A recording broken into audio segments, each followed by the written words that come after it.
La MRS a été une bonne solution pour moi pour le recrutement. J'ai trouvé cet exercice de sélection assez méthodique. Faut faire bouger le cerveau un peu. Et c'est proche à la réalité, moi, je pense.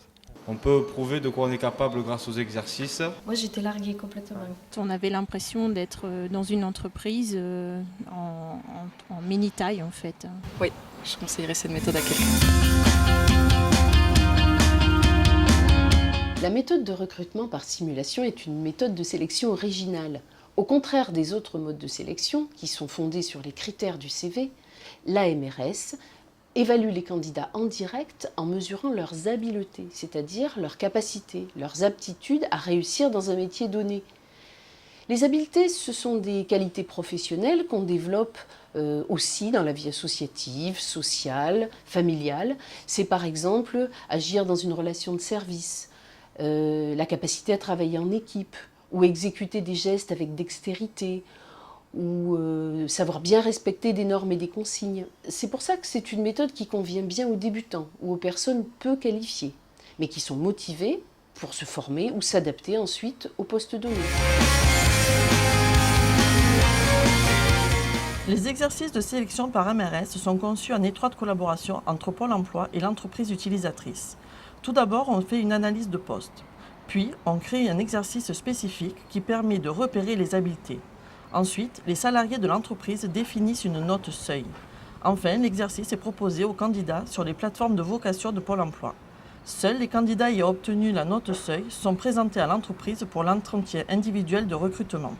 De cette manière, la sélection colle au plus près des caractéristiques et des contraintes du poste à pourvoir. Certains recruteurs doivent faire face à une pénurie de candidats. Si on élargit la recherche de candidats à des profils peu habituels, par l'âge, par le sexe, par la formation, on se donne plus de chances de trouver des candidats, et de bons candidats.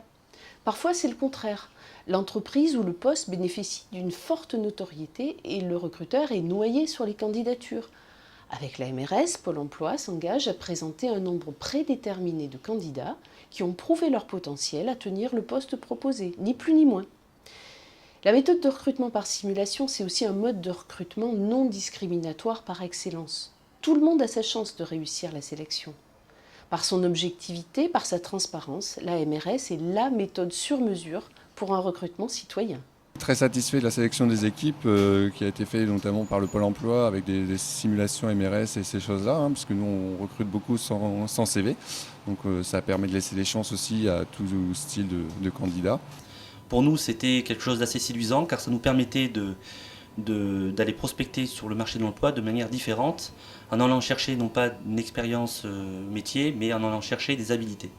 On ne connaissait pas du tout ce genre de recrutement, on a été très surpris, agréablement surpris d'ailleurs, puisque les personnes que nous avons pu embaucher donnent pleinement satisfaction et les tests qu'ils ont eus pour l'embauche correspondaient vraiment à ce qu'on voulait faire nous au sein de notre entreprise. Donc on a été vraiment surpris du bon côté.